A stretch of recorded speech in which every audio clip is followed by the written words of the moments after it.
Hi, my friends. Thank you for being here today. I am already incredibly excited for my guest today because I adore her.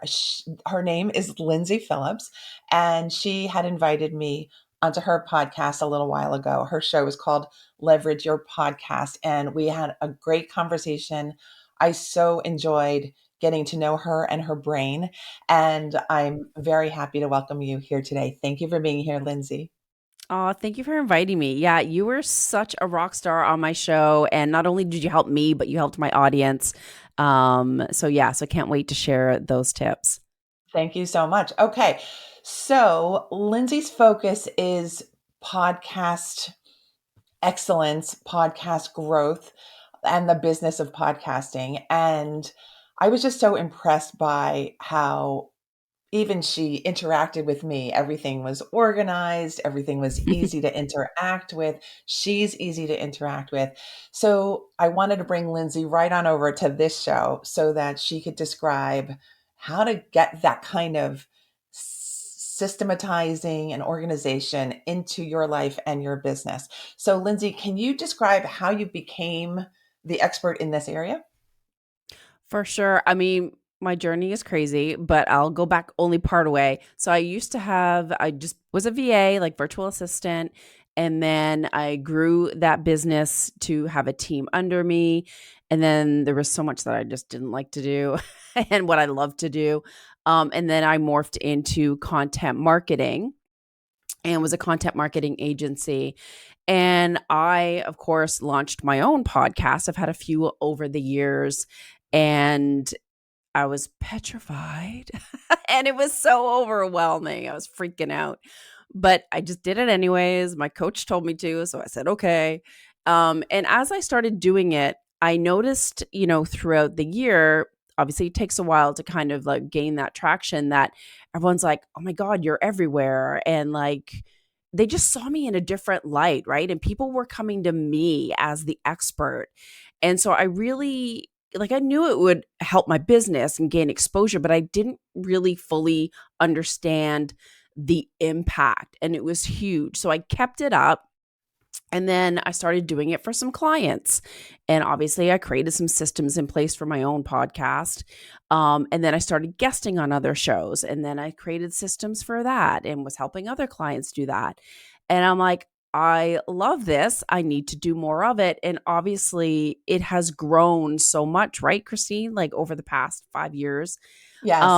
And so I'm like, I'm going to niche down again. Kind of scary, but I did it anyways. But of course, we are a little different in that we have a content marketing foundation. So we truly look at your content marketing strategy and your marketing strategy as a whole versus looking at your podcast as a silo. So yeah, haven't looked back ever since, and then relaunched a podcast called the Leverage Your Podcast, which has been out since I guess about 9 months now, 8 months. I don't know where the time goes. Okay, beautiful. So I hear a number of things. One is that you just kept going forward and you kept getting closer and closer to what came most easily to you and most was thrilling to you. Is that Mhm. correct? Yeah, absolutely. I wanted to keep doing more of what I loved and what I was good at and what I was getting results from, and removing the things from my business and what I did personally, um, so that I actually enjoyed what I did. And yeah, you have to learn the hard way sometimes, and you tweak, and you can't create a perfect thing right out of the gate. That's a piece of wisdom, everyone. Okay. The second thing that I noted was the first thing, which was you used the word petrified when it came to launching the podcast, even though I think you're such a natural at it. Can you describe what that entailed for you? What kinds of fears did you have and how did you overcome them? Yeah, I for me, I sort of felt like, and we actually talked about this on the podcast episode you were on. It's like I the horrible feeling of not doing and like procrastinating, like I just felt crappy about myself. Oh, I'm not taking action. I'm not, putting myself out there like all my other peers. And so I just felt crappy about myself. And I'm like, but I had this fear of like doing a podcast. What if no one listens? And like, I don't want to see myself. I don't want to hear myself. And like interviewing other people scared the bejesus out of me. I was like, what if I ask stupid questions, or like, will I be prepared? Or, they're more professional than I am. Like, I felt like a little fish in a big pond. You know what I mean? And it's unnerving.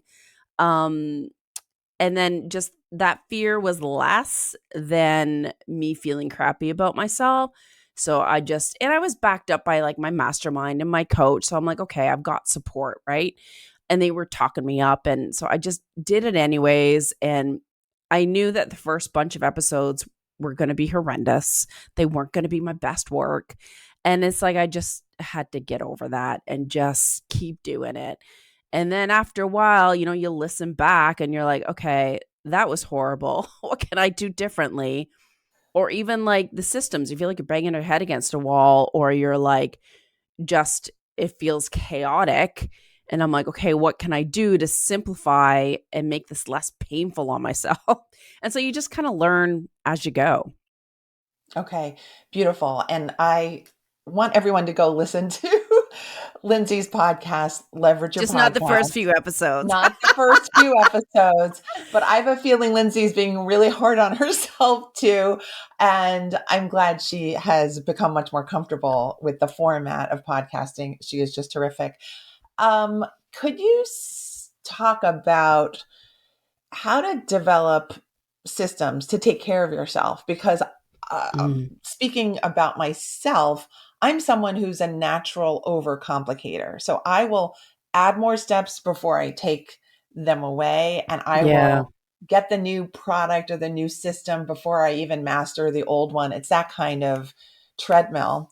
And I would love to get off that system myself. So, what tips do you have? How does this come naturally to you? What parts of you are inclined to just get organized and get simplified? Yeah. I mean, I'm very type A and I like to be organized. And I don't like having all the thoughts and the lists floating around in my head. It like you wake up in the middle of the night. So I'm like, I need to get it down on paper. Eventually, obviously, in my business, I got a project management system. I've used Basecamp. I've tried Trello. I use Teamworks because I do have a team and they track their time. So I find a project management tool is absolutely key, and one that you can create like task lists, so like a group of tasks, and it's a template. So then every time you have a new episode, bing, you just duplicate that template, rejig some of the details, and then that way you're not missing something. It's already in the template. Um the other thing, when I started out, is that I kind of think of things in buckets and timelines. So, like the first set of tasks have to do with booking a guest. So like I have to put tasks literally in my calendar or in my task list of like look for new guests, because otherwise all of a sudden you're like, oh snap, I don't have a guest for next week. So you have to like create those tasks for yourself to hold yourself accountable. And then I also advocate for using automation tools. So I use Calendly to book the podcast guest.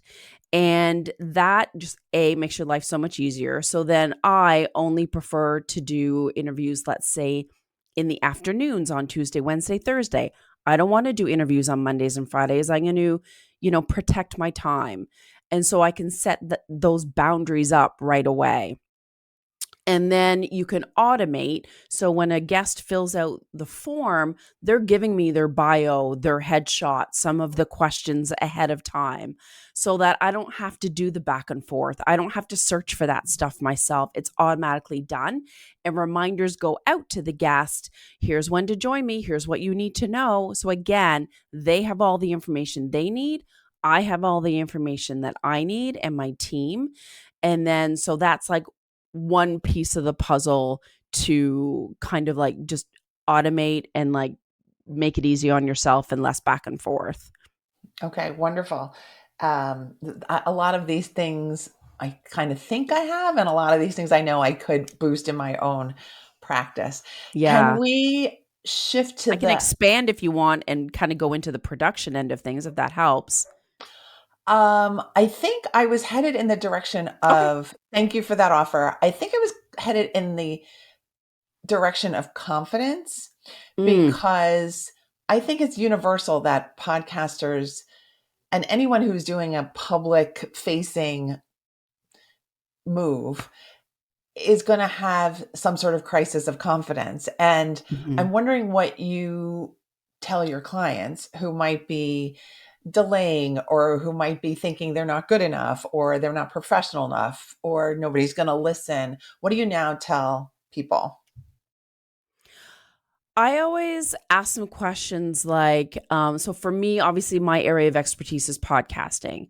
So for, I don't know, an accountant, let's say, obviously they know taxes and they know, bookkeeping and what have you. So it's like, how confident are you about what you do? Like, if they talk to a client and their books are a hot mess, can you speak confidently to them to fix it? Or do you know the right questions to ask about getting their information for taxes? It's like, oh, absolutely. I know my stuff. I've done years of school. I have had clients for 20 years. I know it inside out. Perfect. Then when you're podcasting, you need to exude that confidence that you know your stuff. And if you feel like jittery or like whatever, which I can, so I always prepare. So I can't wing it. Some people can and they do it beautifully. I would freak out. So yes, I get questions from my guests, but I always I look at the blogs that they write because sometimes I'm like, ooh, that piece of information is hot. And I will actually take that link so that I can ask about a piece of that information. Or yeah, I look at other podcasts that they've been on. So I'm like, ooh, she talked about that during this interview. That sounds interesting. So then I'm like, I get my head wrapped around it. And then I know, like, I naturally want to know about these things. And if I have a list of possible questions, then I feel prepared. And then honestly, even just that, even if I don't ask any of those questions, which sometimes I don't, I just feel like calmer. And then when I step into the conversation, then I'm just like blah blah blah blah and asking questions, and we just kind of go with the flow. I have some thoughts in my mind that I want to cover, but I make it natural. So I find that really helps level me out so that I feel like a more confident interviewer. And when it comes to being interviewed, um, I always like to know ahead of time. Now that I've done it for so long, I'm like, I can just go with the flow. It's not a big deal. But for those that are new to podcast guesting, it might be prudent to be really clear with the host. What is it that you want to talk about? What topic? Here are my questions. And if you have topics and interview questions ahead of time that you give the host, you've already set yourself up for success because you've given them a framework to talk about things that you know you're already confident about. So you feel stepping into that podcast, oh, they're going to ask me about this topic, easy peasy. And once you do a few of them and it's the same talk, it just like rolls off your tongue. You know what I mean? So I I find those do. things help. I do. Thank you for that. I love the core kernel in there that you want to start with your confidence up, that you want to get the support, you want to get the information together, the preparation will help to keep that confidence level high, Yeah. but that you want to try to avoid feeling overly nervous, overly petrified, I guess, and you want to feel ready and that you want to have your energy shine through on the podcast, that you want to convey your expertise. And I think that's a fantastic piece of advice. And I think we play ourselves down a lot. Hmm. I'll say the generic we, but I do think that happens a lot, especially when we're nervous. Well, I if I know. keep myself small, maybe people won't actually listen or won't actually look. And I think the way to have impact, as you've stated, is to actually keep the ball rolling, keep showing up, keep offering to be a guest on a podcast or on a lecture stage, wherever your own range is, expand that and show up as the expert. It will be okay. I agree. And for me, it's like if I take action, even if the action's not perfect, if I'm taking action, I feel better about myself. Then I'm like, yes, I did it. Even if it wasn't fantastic or my best work, it just, I don't know, there's something psychologically I feel like where it just makes you feel good and it can become addictive. It's way better than staying petrified. I will attest to that Yeah, as well. Yes. All right, let's move on to the topic of consistency, which Lyndsay kindly helped me.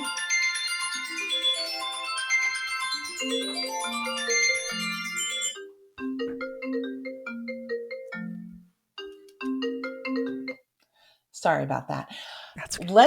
Let's move on to the topic of consistency.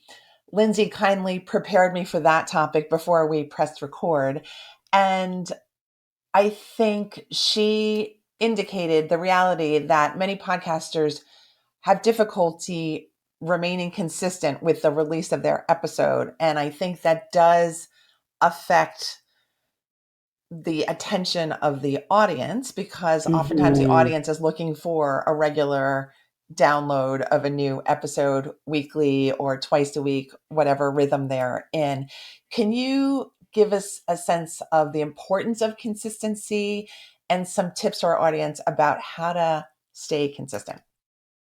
You bet. I mean, I've interviewed people like from Libsyn and Blueberry on my show, and they're hosts of all of these podcasts. And so they have years and like millions of podcasts data behind them, right? And they've seen like, that there's many podcasts that do 10 episodes and then they stop and they give up, or those that are not consistent don't play out long term. And so it is proven statistically from those hosts, again, so much data, that podcasts that are consistent weekly and stick through it will grow, will gain more downloads, will get a bigger audience, and then obviously, if done right, gain leads and business from it. And so when podcasters be like, oh, I've done it a while, I'm going to just do it every 2 weeks, you will lose that momentum. And any loyal podcast listeners that you have will fill the gap with another podcast and move on. I guarantee it. And it has been proven time and time again. So it is absolutely crucial. But there are things that you can do. I don't know if you want me to step into this, but there are things that you can do to help you be more consistent. Yes, I would love for you to say a few words about that. I'm curious selfishly, and I think I'm listening just broadly in terms of just, making your own life easier when it Yeah. comes to your work, whether you're a podcaster or not. There are ways that if you just think like 5 inches to the left, 5 inches to the right, you can streamline, you can simplify, you can automate. So I want to hear what you have to say. Yeah. Absolutely. You bet. So, for my podcast and every other podcast that I produce, we have a spreadsheet, and it's all like the podcasts that have already been recorded, those that are recorded and not quite published yet, and those that are upcoming. So I always see what the schedule is, and then I always make sure that I'm 4 weeks out, so that I never go week to week to week. Because for me, I panic. I don't like that feeling. And so therefore as well, I'm like, oh, I I'm good for this month, but next month I don't have any bookings yet. So that's where I set up schedule time on my calendar. I need to, whether you've got a podcast guest booking service, whether you go to Podmatch, whether you just reach out to people on LinkedIn, whatever it may be, that you are taking those steps to, and a part of it's a numbers game, right? Some people just don't get back to you in time. Ask 10 people and then you can book them out so that you're always ahead. And then when you've booked those interviews, you're committed. Like, you know what I mean? You have to do it. I do. And so that helps clearly. But also, again, using that project management system, that I have the templated list of tasks. So, like, once it's recorded, myself included and my team, bing, bing, bing, there's a bunch of tasks that need to get done to get the show notes, to do the artwork, to do, create the audiograms, the videos, whatever that may be. And then I know that time wise on my due dates, okay, it's going to go live on this date. I need to get this done beforehand.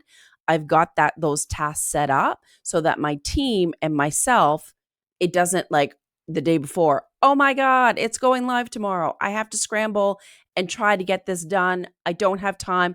I'll only do 2 posts. I'll do the rest later this week. You know full well that's not going to happen. If you have tasks set up ahead of time and it's all like the timeline is automated and you're on a specific schedule and you're also working ahead of time to give yourself that, a buffer, then you will always get the task done. You will always have the social media prepared, and then you can, give it to your guest and everyone's happy. I love it. Okay. I'm thinking, I love hearing about the systems, but I wonder, where are the feelings in there somehow? This is the psychologist, I guess, in me, in terms of, what if I don't want to pay attention to this? What if I want to just like take the easy route? What do you say to Mm. that feeling state? Or what do you say to the resistance? Yeah, there is resistance sometimes, believe you me. But I also like to check things off my list. And when you have a project management tool, you see and you're like, here's what I need to do today. Here's what I need to do this week. Like, you wouldn't want your team to shirk their tasks and just, if I don't feel like doing it, I'm not going to do it. Like, this is not going to wash. And, you do all the tasks that you need to do for your clients and you take that seriously and, abide by your due dates, have quality work, honor your appointments. Your business is no different. You have to honor yourself, your own business, and your own appointments and your own tasks. And if you stop marketing, you are naturally going to lose momentum, that engagement with people, leads, and clients. You need to keep it going. People think it's a nice to have, but it's a need to have. You are so wise, and you state these things so clearly, and it works, right? If you implement a system, you Mhm. show up as a confident expert who's prepared, organized, and has social media to support them, you're definitely going to grow. Yeah, absolutely. And if you're like, if it's not your bag, or you're like, you really, because some people are like not good at math, some people are not good at project management, some people are not good at creating graphics, whatever that may be, you can have, your team hold you accountable, like touch base and give you updates, or be like, hey, Lindsay, I have to send the guest all this stuff, on Friday. Is everything ready? And so you can put little systems in place to hold yourself accountable using your team or your business partner, or if you have a project manager, to say, hey, Christine, like all this and this is done. You've done this. Awesome. Only these 2 things are missing. And you're like, oh, snap. And then you're like, okay, I'm going to mark that on my calendar to do that in the morning. So if you have someone as well that's even kind of like dotting the I's and crossing the T's for you, and just kind of like being your, right hand or second glance, then it's like a backup, right? I love this. Lindsay, thank you for giving us a sense of what being organized is like. I want to thank you personally. I think it's just really interesting to just use your tools, but also use the tools to support you in bringing out what you have to say, and to make Yeah. sure that you don't shrink into invisibility, and that you really make use of your time, that you're not freaking out when you're just about to get on camera, on stage, or Mhm. in front of the mic, that you actually have a way to support yourself and your feelings that you can Yeah. make yourself shine. So I really want to thank you for being that person to me and Thanks. to all of the clients that you work with, and now to our audience as well. Could you share with us how our audience can stay in touch with you, work with you, whatever else you want to share? For sure. So they can go to smoothbusinessgrowth.com. And if they go to the resources page, I have a ton of, resources to kind of get organized or produce and leverage their podcast. But really, I just want people to know that you're worthy. You think about your favorite client that raves about you all the time or is like so grateful to you. I had a testimonial yesterday from one of my clients, a video. And I also got an audio from a second client that were just like, I'm so grateful and what have you. And I'm like, that made my day. And so, especially when it was a chaotic week, and I was just like, when that happens, remember it and just know that you have value for them. Therefore, you're going to have value for all those people out there that don't yet know you. Beautiful, beautiful, beautiful, beautiful. Thank you, Lyndsay. You're the best. I love you. I love you to pieces. Oh, Thank I love you. you too. Thank you so I much for. appreciate you. Oh, thank you so much. I appreciate you too. Thank you for being on the show and sharing who you are, what you know, and what you do with us today. Everyone, have a wonderful rest of the day. Thank you for listening to my chat with Lyndsay. It's been wonderful. I will see you next week, Thursday, when the next episode drops. If you would, please take a minute or two and leave a review and rating for this show. I would appreciate that so much. As you know, from my chat with Lyndsay, we want this podcast to grow and for the word to keep getting out to people who need this kind of support. All right, Yes. everyone, I'll see you soon. Bye. See ya.